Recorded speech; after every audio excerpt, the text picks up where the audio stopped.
بسم اللہ الرحمن الرحیم نحمده ونصلی علی رسوله الکریم اما بعد اعوذ باللہ من الشیطان الرجیم بسم اللہ الرحمن الرحیم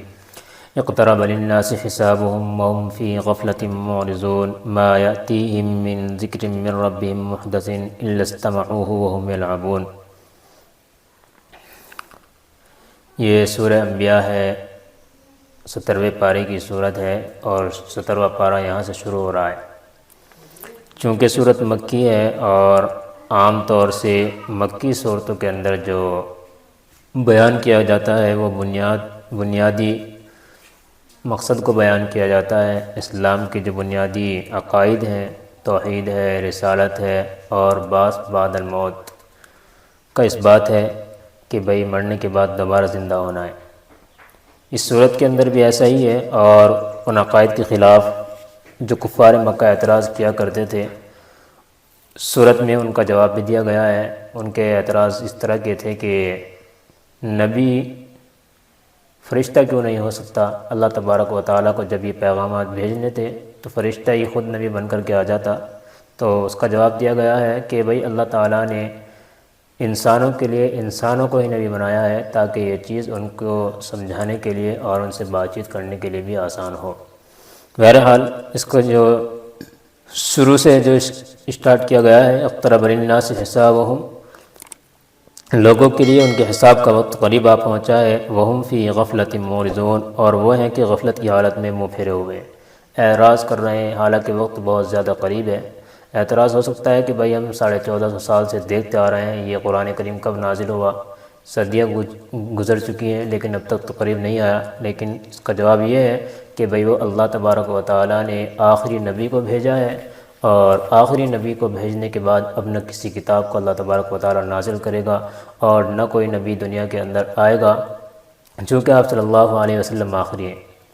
اور آپ صلی اللہ علیہ وسلم نے خود ارشاد فرمایا کہ میں اور قیامت اس طرح پر نازل کیے گئے ہیں کہ اللہ تبارک و تعالیٰ نے مجھے بھیج کر کے دنیا میں تمام کام کو مکمل کر دیا ہے۔ اب اس کے بعد کسی بھی نبی کی کسی بھی کتاب کی ضرورت نہیں ہے، میں ہی آخری پیغمبر اور نبی ہوں۔ کہا نہیں کہ ہم اس طریقے پر آئے ہیں، گویا کہ آپ صلی اللہ علیہ وسلم نے انگلی کے اشارے سے بتا دیا کہ بھئی بہت زیادہ قریب ہے۔ اور حقیقت یہ ہے، جیسے کہ اگر دیکھا جائے اللہ تبارک و تعالیٰ کے یہاں تو 1000 سال کا ایک دن ہوتا ہے، 50,000 سال کا ایک دن ہوتا ہے۔ اس طریقے پر اگر دیکھا جائے تو ہم دنیا کے اندر صدیاں اگرچہ گزر چکی ہیں لیکن ایک دن بھی نہیں ٹھہر سکے ہیں۔ بہرحال اللہ تعالیٰ نے کہا ہے کہ بھئی لوگوں کے حساب کا وقت قریب ہے، یعنی بس بالکل قریب ہی آ چکا ہے، بہت تیاری اس کی جا چکی ہے، اور اس کے لیے جو اسباب اختیار کیے جانے تھے اللہ تبارک و تعالیٰ وہ کر رہا ہے، اور دھیرے دھیرے آپ حضرات کے سامنے یہ تمام باتیں آ بھی چکی ہیں۔ تو کہا ہے اقترب للناس، لوگوں کے حساب کا وقت قریب آ چکا، وہم فی غفلۃ معرضون، اور وہ ہے کہ غفلت میں منہ پھرے ہوئے ہیں، ان کو پتہ ہی نہیں ہے کدھر لگے ہوئے ہیں، کیا کر رہے ہیں، ہمیں کیا جواب دینا ہے، سب کے سب اس سے اعراض کر رہے ہیں۔ ما یاتیہم من ذکر من ربہم محدث، اللہ تعالیٰ کہتے ہیں جب کبھی ان کے پروردگار کی طرف سے نصیحت کی کوئی بات ان کے پاس آتی ہے تو وہ اسے مذاق بنا کر اس حالت میں سنتے ہیں، گویا کہ الا استمعوہ وہم یلعبون، سنتے تو ہیں، اگر سننے کی کوشش کرتے ہیں لیکن سمجھنے کی کوشش نہیں کرتے، تو کیا کرتے ہیں؟ وہم یلعبون، وہ کھیلتے ہیں، ہنستے ہیں، مذاق اڑاتے ہیں کہ یار یہ بھی کوئی بات ہے، اور سمجھتے ہیں کہ صرف اتنی بات ہے جو مر گیا اس کی قیامت آ گئی، جو نہیں مرا وہ گویا کہ ایسے ہی چلتا رہے گا اور ایسے ہی ختم ہو جائے گا۔ نہیں، ایک مرتبہ ضرور بالضرور تمام چیزوں کے اوپر قیامت آنی ہے، اور اللہ تبارک و تعالیٰ کا وعدہ حق اور سچ ہے، اور یہ ہو کر کے رہے گا۔ اگلی صورت جو آ رہی ہے سورہ حج، اس میں بھی اس طرح کا مضمون شروع سے ہی بیان کیا گیا ہے اور بتلایا گیا ہے کہ بھئی ایسے ایسے ہوگا، کیا حالت اس وقت رہے گی۔ بہرحال اس صورت کے اندر انبیاء کے واقعات کو بھی ذکر کیا گیا ہے، حضرت ادریس علیہ السلام ہے، حضرت نوح علیہ السلام ہے، بہت سارے واقعات اس کے اندر بیان کیے گئے ہیں، حضرت زکریا علیہ السلام ہے۔ تو اس وجہ سے اس صورت کا نام سورہ انبیاء رکھ دیا گیا ہے۔ آگے چل کر کے اسی صورت کے اندر فَمَن يَعْمَلْ مِنَ الصَّالِحَاتِ وَهُوَ مُؤْمِنٌ فَلَا كُفْرَانَ لِسَعْيِهِ وَإِنَّا لَهُ كَاتِبُونَ۔ اللہ تعالیٰ بیان کرتے ہیں کہ وہ لوگ جو نیک عمل کر کے آئے، انہوں نے اچھے اچھے کام دنیا میں کیے ہیں، اور اچھی اچھی کارناموں کو انجام دیا ہے تو اللہ تبارک و تعالیٰ ان کے ساتھ کیا کریں گے؟ وَمَن يَعْمَلْ مِنَ الصَّالِحَاتِ وَهُوَ مُؤْمِنٌ، پھر جو مومن بن کر نیک عمل کرے گا تو اس کی کوشش کی ناقدری نہیں کی جائے گی۔ مِنَ الصَّالِحَاتِ وَهُوَ مُؤْمِنٌ، اور وہ مومن ہو، یعنی کہ اس نے جو بھی نیک عمل کیا ہو اور ایمان کی حالت میں کیا ہو تو اس کی کوشش کو ناکام نہیں کیا جائے گا۔ وَإِنَّا لَهُ كَاتِبُونَ، بلکہ اللہ تبارک و تعالیٰ تو یہ کہتے ہیں اور ہم اس کوشش کو لکھے جاتے ہیں، ہم تو اس کوشش کو لکھتے ہیں، جتنی بھی یہ کرتا ہے ہم اس کو لکھتے رہتے ہیں۔ وَحَرَامٌ عَلَىٰ قَرْيَةٍ أَهْلَكْنَاهَا أَنَّهُمْ لَا يَرْجِعُونَ، اور جس کسی بستی کے لوگوں کو ہم نے ہلاک کیا ہے اس کے لیے ناممکن ہے کہ وہ پلٹ کر دنیا میں آ جائیں۔ یعنی جس کو بھی اللہ تبارک و تعالیٰ نے، قوم عاد ہے، سمود ہے، قوم لوط ہے، اللہ تبارک و تعالیٰ نے ان کو جو خراب کیا ہے اور ان کو تہو بالا جو کیا ہے، اب یہ پلٹ کر واپس نہیں آ سکتی، یعنی دنیا کے اندر اس طریقے پر واپس نہیں آ سکتی۔ بہرحال یہاں پر کچھ تھوڑا سا یاجوج ماجوج کے بارے میں بتلایا گیا ہے۔ حتیٰ اذا فتحت یاجوج و ماجوج وہم من کل حدب ینسلون، حتیٰ کہ جب یاجوج اور ماجوج کھول دیا جائے گا اور وہ ہر بلندی سے پھسلتے نظر آئیں گے۔ واقترب الوعد الحق، اور سچا وعدہ پورا ہونے کا وقت قریب آ جائے گا تو اچانک فَإِذَا هِيَ شَاخِصَةٌ أَبْصَارُ الَّذِينَ كَفَرُوا، تو اچانک ان لوگوں کی حالت یہ ہوگی جنہوں نے کفر کیا ہے کہ ان کی آنکھیں پھٹی کی پھٹی رہ جائیں گی۔ ایسا ہوتا ہے نا کہ بعض مرتبہ انسان اچنبے کی چیز دیکھ کر کے ایسے آنکھوں کو پھاڑ لیتا ہے، تو کہتے ہیں کہ بھائی یہ بھی ایسے ہی ہوں گے۔ پھر کیا کہیں گے؟ یا ویلنا قد كنا فی غفلۃ من ھذا، ہائے ہماری کم وقتی، قد كنا فی غفلۃ من ھذا، ہم اس چیز سے بالکل ہی غفلت میں تھے، بل كنا ظالمین، بلکہ ہم نے تو بڑے ظلم و ستم کیے ہیں، ہم ہی ظالم ہیں۔ پھر کہیں گے انکم وما تعبدون من دون اللہ حسب جہنم، اللہ تعالیٰ کہیں گے اگر یہ جنہیں تم خدا مانتے ہو اے مشرکو، یقین رکھو کہ تم اور جن کی تم اللہ کو چھوڑ کر عبادت کرتے ہو، حسب جہنم، وہ سب جہنم کا ایندھن ہے، انتم لہا واردون، اور سب کے سب اس میں ہمیشہ ہمیشہ رہیں گے، تمہیں اسی جہنم میں اترنا ہے، تمہیں اسی جہنم میں اتارا جائے گا، انتم لہا واردون۔ لو کان ہؤلاء آلہۃ ما وردوہا، اللہ تعالیٰ کہتے ہیں اگر یہ حقیقی معبود ہوتے، واقعی خدا ہوتے تو یہ جہنم میں نہ ڈالے جاتے، وکل فیہا خالدون، اور یہ ہمیشہ ہمیشہ اس میں رہیں گے۔ پھر آگے بیان کرتے ہیں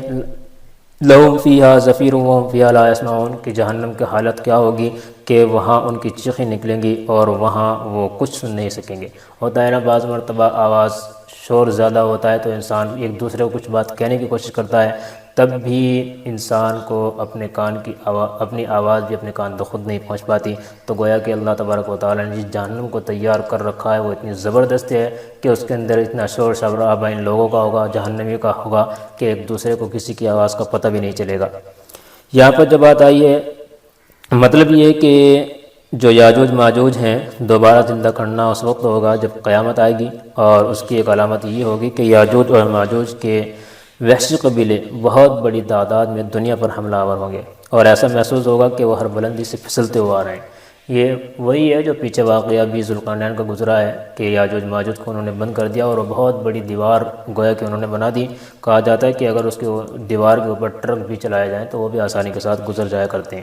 پھر کیا ہوگا؟ ان الذین سبقت لہم منا الحسنی اولئک عنہا مبعدون، اللہ تعالیٰ کچھ نیک لوگوں کا ذکر کرتے ہیں کہ جن لوگوں نے ہماری طرف سے بھلائی پہلے سے لکھی جا چکی ہے، جن لوگوں کے لیے ہماری طرف سے بھلائی پہلے سے لکھی جا چکی ہے، اولئک عنہا مبعدون، اور ان کو اس جہنم سے دور رکھا جائے گا، یعنی ان کو جہنم میں نہیں ڈالا جائے گا۔ لا یسمعون حسیسا، اللہ تعالیٰ کہتے ہیں کہ ان کو تو اس کی سرسراہٹ کی آواز بھی نہیں آئے گی، کیا ہو رہا ہے پتہ بھی نہیں چلے گا۔ بعض مرتبہ ہوتا ہے کہ بھائی کوئی آگ کے پاس سے گزر رہا ہے تو اس کو سرسراہٹ کی آواز آ سکتی ہے، پتہ چل سکتا ہے کہ بھائی یہاں آگ لگ رہی ہے، جس طریقے پر پانی ہوتا ہے، لیکن کہتے ہیں کہ بھائی ان کو تو پتہ بھی نہیں چلے گا۔ وہم فی مشتہت انفسہم خالدون، اللہ تعالیٰ کہتے ہیں وہ ہمیشہ اپنی من پسند چیزوں کے درمیان ہوں گے، اور دوسری جگہ پر آیا وَلَهُمْ فِيهَا مَا يَشْتَهُونَ، کہ ان کے لیے ہر وہ چیز اس میں ہوگی جس کی وہ اچھا کریں گے، جس کو وہ چاہیں گے۔ لا يحزنهم الفزع الاکبر، ان کو وہ قیامت کی سب سے بڑی پریشانی غمگین نہیں کرے گی۔ وَتَتَلَقَّاهُمُ الْمَلَائِكَةُ، اور فرشتے ان کا یہ کہہ کر استقبال کریں گے، ان سے ملاقات کریں گے، هَذَا يَوْمُكُمُ الَّذِي كُنتُمْ تُوعَدُونَ، یہ تمہارا وہ دن ہے جس دن کا تم سے وعدہ کیا گیا تھا۔ یوم نطوی السماء، اللہ تعالیٰ آگے قیامت کا ہولناک منظر بیان کرتے ہیں، قطعی السجل للکتب، اس دن کا بھی دھیان رکھو جب ہم آسمان کو اس طرح لپیٹ دیں گے جیسے کاغذوں کے تومار میں تحریر لپیٹ دی جاتی ہے۔ ہوتا ہے نا کہ بعض مرتبہ لوگ جو وکلاء حضرات ہوتے ہیں یا کوئی کالج وغیرہ کے جو ہوتے ہیں، اس کو مدارس کے بھی اسی طرح ہوتے ہیں کہ وہ تحریر کو لکھ کر کے رول بنا کر کے کاغذ کا لے کر کے چل دیتے ہیں۔ تو اللہ تعالیٰ کہتے ہیں کہ آسمان اور زمین آسمان کو اسی طرح لپیٹ دیا جائے گا جیسے کہ ایک دفتر کو رجسٹر کو لپیٹ دیا جاتا ہے، کاغذات کو لپیٹ دیا جاتا ہے۔ پھر بیان کرتے ہیں کما بدأنا اول خلق نعیدہ، جس طرح ہم نے پہلی بار تخلیق کی ابتدا کی تھی۔ وعدن علینا، ہمیں یقیناً یہ کام کرنا ہے، یہ ہمارے اوپر وعدہ ہے۔ انا کنا فاعلین، اور یہ ایک وعدہ ہے جسے ہم نے پورا کرنے کا انتظام ذمہ لیا ہے، ہم اس کو کر کے رہیں گے، ہمیں یقیناً یہ کام کرنا ہے۔ وَلَقَدْ كَتَبْنَا فِي الزَّبُورِ مِن بَعْدِ الذِّكْرِ أَنَّ الْأَرْضَ يَرِثُهَا عِبَادِيَ الصَّالِحُونَ، اور ہم نے زبور میں نصیحت کے بعد یہ لکھ دیا تھا کہ زمین کے وارث میرے نیک بندے ہوں گے۔ آئے گا قیامت کا منظر کہ اللہ تبارک و تعالیٰ پوری دنیا سے لوگوں کو ختم کر دیں گے، اور پھر اس کے بعد ایک گویا کہ اچھائی دنیا کے اندر ہوگی، حتیٰ کہ لکھا ہے کہ اگر کوئی بھیڑیا ہے تو وہ بھی بکری کے ساتھ پانی پی سکے گا۔ بالکل پہلے والا ماحول جو پہلے کبھی کسی دور میں ہوا تھا، اللہ تبارک و تعالیٰ اسی طریقے پر دنیا کو لے کر کے آ جائیں گے۔ پھر آگے اگلی صورت ہے سورہ حج کے نام سے۔ سورہ حج کے اندر چونکہ کچھ حج کے ارکان کو بیان کیا گیا ہے، حضرت ابراہیم علیہ السلام سے حج کے کیسے ادا کیا، کیسے کیا، اور اس کے کیا کیا ارکان ہیں، اس میں اس کو بیان کیا گیا ہے۔ اس وجہ سے اس صورت کا نام سورہ حج رکھ دیا گیا ہے۔ اور چونکہ یہ صورت کچھ مکی ہے کچھ مدنی ہے، کچھ یہ مکہ سے شروع ہو کر کے مدینہ کے اندر یہ ختم ہوئی ہے صورت، اس وجہ سے تو اس کے اندر دونوں طرح کے احکامات ملیں گے، اور زیادہ تر جو زور دیا گیا ہے وہ اسی پر دیا گیا ہے کہ بعث بعد الموت یہ ضرور ہونا ہے، قیامت آنی ہے، اور اس طریقے پر اس کی ابتدا کی گئی ہے۔ یا ایھا الناس اتقوا ربکم ان زلزلۃ الساعۃ شیء عظیم، اے لوگو اپنے پروردگار کے غضب سے ڈرو، ان زلزلۃ الساعۃ شیء عظیم، یقین جانو کہ قیامت کا بھونچال بڑی زبردست چیز ہے، بہت خطرناک چیز ہے۔ کیسے؟ یوم ترونھا تذہل کل مرضعۃ عما ارضعت، جس دن وہ تمہیں نظر جائے گا اس دن ہر دودھ پلانے والی اس بچے تک کو بھول بیٹھے گی، اما ارضعت وتضع، جس کو وہ دودھ پلا رہی ہے، جس کو اس نے دودھ پلایا، ہر حمل والی وتضع کل ذات حمل حملھا، اور ہر حمل والی اپنا حمل گرا بیٹھے گی۔ اور وتری الناس سکارا وما هم بسکارا ولکن عذاب اللہ شدید، اللہ تعالیٰ بیان کرتے ہیں اور لوگ تمہیں یوں نظر آئیں گے کہ وہ نشے میں بدحواس ہیں، حالانکہ وہ نشے میں نہیں ہوں گے۔ ولکن عذاب اللہ شدید، بلکہ یہ اللہ کا عذاب بڑا سخت ہوگا۔ یہ اللہ تبارک و تعالیٰ نے بیان کیا کہ جب قیامت کا منظر ہوگا، قیامت کی ہولناکی ہوگی، تو ہر دودھ پلانے والی وہ عورت جو اپنے بچے کو بہت زیادہ پیار کرتی ہے، جو بچے تو اور بھی ہوتے ہیں، وہ گھومتے پھرتے رہتے ہیں، کھیلتے کھاتے پیتے رہتے ہیں، لیکن اس بچے سے ماں زیادہ محبت کرتی ہے جس کو اپنی چھاتی سے لگائے پھرتی ہے، وہ ہر تکلیف برداشت کرنے کو تیار ہوتی ہے لیکن بچے کو تکلیف پہنچانے کے لیے تیار نہیں ہوتی۔ اللہ تعالیٰ کہتے ہیں کہ جب اس کے سامنے یہ ہولناکی آئیں گی تو وہ ان کو چھوڑ کر کے چلی جائے گی، اور گویا کہ وہ اپنی پرواہ کرے گی، اپنے پیچھے لگ جائے گی۔ کہتے ہیں اور دوسری بات یہ ہے وتضع کل ذات حمل حملھا، اگر کوئی عورت حمل سے ہوگی تو اس کے ساتھ یہ ہوگا کہ وہ ڈر کی وجہ سے، خوف کی وجہ سے اپنے حمل کو ضائع کر دے گی، اپنے حمل کو گرا دے گی۔ ڈر کی وجہ سے یہ بعض اوقات حمل گر جایا کرتا ہے، خوف کی وجہ سے حمل گر جایا کرتا ہے۔ تو یہ تمام باتیں اللہ تبارک و تعالیٰ کی اس قیامت کے زلزلے کی وجہ سے ہونے والی ہے۔ بعض حضرات نے کہا ہے کہ بھائی اس سے مراد تو دوسرا زلزلہ ہے جو اللہ تبارک و تعالیٰ دنیا سے دوبارہ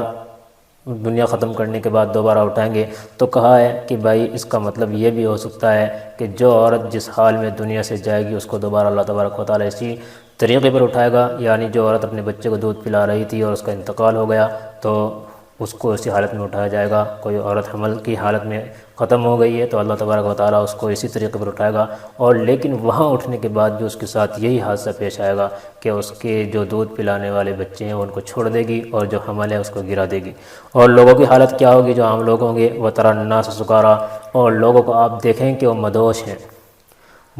ہیں، گویا کہ وہ بے ہوش ہو گئے ہیں، ان کو کچھ پتہ نہیں ہے، جیسے شراب پینے والا ہوتا ہے۔ وما هم بسکارا، اللہ تعالیٰ کہتے ہیں نہیں بھائی یہ نشے کی حالت میں نہیں ہے، ولکن عذاب اللہ شدید، بلکہ اللہ کا عذاب بڑا سخت ہوگا۔ ومن الناس من یجادل فی اللہ، اور آگے اب اللہ تبارک و تعالیٰ ان کی باتوں کو بیان کرتا ہے کہ یہ لوگ جو اللہ تبارک و تعالیٰ کے بارے میں جھگڑتے ہیں۔ ومن الناس من یجادل فی اللہ، اور لوگوں میں سے کچھ ایسے ہیں جو اللہ کے بارے میں بے جانے بوجھے جھگڑے کرتے ہیں، پتہ کچھ نہیں ہے، اور اس کی صفات کے بارے میں اور اس کی کبریائی کے بارے میں جھگڑا کر رہے ہیں، اور کہتے ہیں کہ وَيَتَّبِعُ كُلَّ شَيْطَانٍ مَرِيدٍ، اللہ تعالیٰ کہتے ہیں اور اس سرکش شیطان کے پیچھے چل کھڑے ہوتے ہیں۔ کتب علیہ انہ من تولاہ، جس کے مقدر میں یہ لکھ دیا گیا ہے کہ جو کوئی اسے دوست بنائے گا، انہ من تولاہ فانہ یضلہ ویہدیہ الی عذاب السعیر، تو وہ اس کو گمراہ کرے گا اور اسے بھڑکتی ہوئی دوزخ کے عذاب کی طرف لے جائے گا، بھڑکتی دوزخ کے عذاب کی طرف لے جائے گا۔ گویا کہ یہ شیطان کے پیچھے چلنے والوں کی حالت ہوگی۔ پھر کیا ہوگا؟ یا ایھا الناس ان کنتم فی ریب من البعث، اللہ تعالیٰ اب ان لوگوں کی تردید کر رہے ہیں جو یہ کہا کرتے کہ بھائی اب ہمیں مر جانا ہے، ختم ہو جانا ہے، راکھ ہو جائیں گے، اڑا دیا جائے گا، پانی میں بہا دیا جائے گا، ختم ہو جائیں گے۔ تو اب ان لوگوں کی تردید اللہ تبارک و تعالیٰ کر رہے ہیں، کہتے ہیں یا ایھا الناس ان کنتم فی ریب من البعث، اے لوگو اگر تمہیں دوبارہ زندہ ہونے کے بارے میں کچھ شک ہے، فإنا خلقناکم، تو اپنی ذرا سوچو تو صحیح، ہم نے آپ کو پہلے پیدا کیسے کیا تھا؟ ہم نے تمہیں مٹی سے پیدا کیا، من تراب ثم من نطفہ، پھر نطفے سے یعنی منی کا جو قطرہ ہوتا ہے اس کے ذریعے سے، ثم من علقہ، پھر ایک جمے ہوئے خون سے، ثم من مضغہ، پھر ایک گوشت کے لوتھڑے سے جو کبھی پورا بن جاتا ہے، غیر مخلقۃ وغیر مخلقہ، اور کبھی پورا نہیں بنتا۔ بعض اوقات ہوتا ہے کہ بھئی حمل ٹھہرا ہے لیکن وہ پورا نہیں ہو سکا، حمل پہلے ہی ضائع ہو گیا، اس کے بارے میں اللہ تعالیٰ کا ہے مخلقۃ وغیر مخلقہ۔ اور بعض مفسرین نے لکھا ہے کہ اس کا مطلب یہ بھی ہے کہ کوئی بچہ اپاہج پیدا ہوتا ہے، کوئی ٹونڈا پیدا ہوتا ہے، یعنی اس کے جسم کے اندر بہت ساری کمی ہوتی ہے، اس کو غیر مخلقہ کہا جاتا ہے کہ یہ بچہ پورا نہیں ہوا۔ اللہ تعالیٰ کہتے ہیں لِنُبَيِّنَ لَكُمْ، تاکہ ہم تمہارے لیے تمہاری حقیقت کھول کر بتا دیں، ہم یہ اس وجہ سے بیان کر رہے ہیں۔ وَنُقِرُّ فِي الْأَرْحَامِ، اور ہم تمہیں ماؤں کے پیٹ میں جب تک چاہتے ہیں، مَا نَشَاءُ إِلَىٰ أَجَلٍ مُّسَمًّى، ایک متعین مدت تک ٹھہرائے رکھتے ہیں، یعنی کہ 9 مہینے عام طور پر بچہ پیدا ہوتا ہے۔ اللہ تعالیٰ کہتے ہیں کہ 6 مہینے کے اندر بھی ہو جاتا ہے، اور 9 مہینے سے اوپر 2-2.5 سال بھی اس میں لگ سکتے ہیں۔ تو کہتے ہیں کہ یہ اللہ تبارک و تعالیٰ اپنے اعتبار سے جس کو جتنا چاہتا ہے ٹھہرا دیتا ہے۔ پھر کہتے ہیں ثُمَّ نُخْرِجُكُمْ طِفْلًا، پھر تمہیں ایک بچے کی شکل میں باہر لاتے ہیں، ثُمَّ لِتَبْلُغُوا أَشُدَّكُمْ، پھر تمہیں پالتے ہیں تاکہ تم اپنی بھرپور عمر تک پہنچ جاؤ، یعنی اب تم بالغ ہو جاؤ۔ وَمِنْكُمْ مَن يُتَوَفَّىٰ وَمِنْكُمْ مَن يُرَدُّ،